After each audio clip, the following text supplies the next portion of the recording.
Show முடிஞ்சு போனதுக்கப்புறம் சௌந்தர்யா அழுதுகிட்டே இருக்காங்க. ரயான் போய் சமாதானப்படுத்துறாரு. மென்டலா ரொம்பவே டிஸ்டர்ப் ஆகியிருக்குன்னு சொல்லிட்டு அழறாங்க. சரி, அவர் எவ்வளவோ சொல்லி பார்க்குறாரு.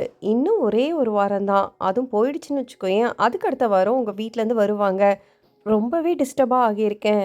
எனக்கு எங்க அப்பாவ பார்க்கணும்னு சொல்லிட்டு அழறாங்க. ரயானும் சொல்லிட்டு எவ்வளவோ சமாதானப்படுத்தினாலும் அவங்க சமாதானம் ஆகுற மாதிரி தெரியல. ஸோ அங்கருந்து ஜாக்லின எழுப்புறாரு. ஜாக்லின் வந்து எவ்வளவோ சொல்லி பார்க்குறாங்க. சரி வேணா நான் பிக் பாஸ் கிட்ட சொல்லிட்டு வரேன்னு சொல்லிட்டு பிக் பாஸ் கிட்டயும் பேசுறாங்க. ஏன்னா இன்னைக்கு விழுந்த அடி அந்த மாதிரி தான். ஜாக்லினுக்கும் சரி சௌந்தர்யாவுக்குமே இன்னைக்கு விஜய் சேதுபதி அந்த கோவா கேங்க வச்சு செஞ்சுட்டாரு. ஸோ இவங்கள பொறுத்த வரைக்கும் அது கொஞ்சம் கண்ணு திறக்கிற மாதிரி தான். இனிமேல் குரூப் கேம் விளையாடாம இண்டிவிஜுவலான ஒரு கேம் விளையாடுவாங்க. ஜாக்லின் என்னமா சமாதானம் படுத்துறாங்க தெரியுமா? உனக்கு நீ எவ்வளோ தப்பு பண்ணாலும் பரவாயில்ல, ஆனால் வெளியில் மக்கள் உன்னை பாராட்ட தான் செய்வாங்க. ஏன்னா உனக்கு ஃபேன்ஸ் ஜோன் ஜாஸ்தி. ஸோ உன்னை பிடிக்கிறவங்க உன்னை விட்டே கொடுக்க மாட்டாங்க. நீ தப்பு பண்ணிட்டேன்னு சொல்லிட்டு அழகாத. உங்கள் அப்பாவுக்கும் சரி உன் ஃபேமிலிக்குமே உன்னை நினச்சா ரொம்பவே ப்ரௌடாக இருக்கும். ஏன்னா நீ பண்ண காரியம் அப்படி. ஸோ அவங்களுக்கும் புரியும், இங்கே இருக்கவங்களுக்கும் புரிய வரும். சரி, நீ எதை பற்றியுமே யோசிக்காத. நீ எதுக்கு எடுத்தாலும் அழவே அழாத. ஏன்னா உன்னை ரசிக்கிறவங்க ரசிச்சுக்கிட்டே தான் இருப்பாங்க. கேம் விளையாடினாலும் சரி விளையாடாமல் இருந்தாலும் சரி உன்னை பிடிக்கிறவங்களுக்கு பிடிச்சி தான் ஆகணும்னு சொல்லிட்டு அவ்வளோ அட்வைஸ் பண்ணிட்டு இருக்காங்க 2 பேரும்.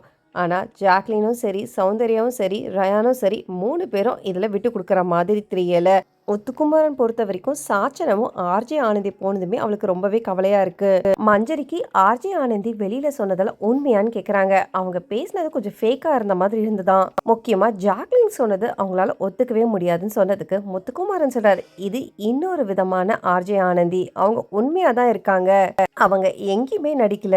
வெளியில போனது அது ஆர்ஜே ஆனந்தியா தான் பேசினாங்க.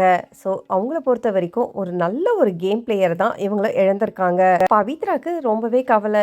ஏன்னா ஆனந்தியும் சரி சாச்சனாவும் கேம் விளையாடினவங்க வெளியில போயிட்டாங்க. உள்ள பாத்தீங்கன்னா ரஞ்சித் இன்னுமே இருக்காரு, சத்யாவும் உள்ள இருக்காரு.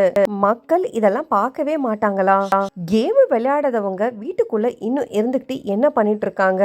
ஜெஃப்ரிக்கு எப்படியாவது அந்த கேங்கை விட்டு வெளியில வரணும் போல இருக்கு. ரஞ்சித் பண்றதெல்லாம் இவருக்கு நல்லாவே தெரியுது. ஆனா அதுக்குமே பவித்ரா கேக்குறாங்க, உனக்கு தெரியுதுன்னா எதுக்கு அந்த டீமை விட்டு வர மாட்டேங்கிற? அவங்களோட தப்பை எதுக்கு சொல்ல மாட்டேங்கிற? அப்படியெல்லாம் பேசிட்டு கடைசியில சௌந்தர்யா பத்தியும் பேசுறாங்க.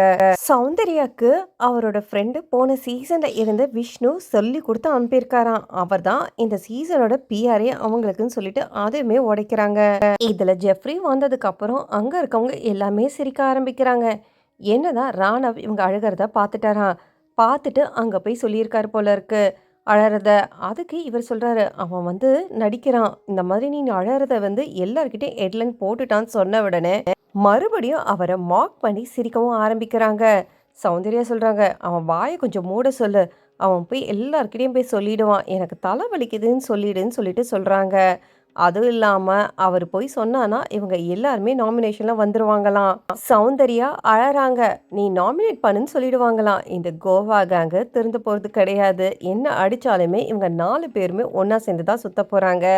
ஸோ இதை பற்றி என்ன நினைக்கிறீங்கன்னு சொல்லிட்டு கமெண்ட் பண்ணிட்டு பிக் பாஸ் தமிழ் 8 சம்மந்தமான லைவ் அப்டேட்ஸ்லாம் பார்க்கறதுக்கு என் சேனலை மறக்காமல் சப்ஸ்கிரைப் பண்ணி சப்போர்ட் பண்ணுங்கள்.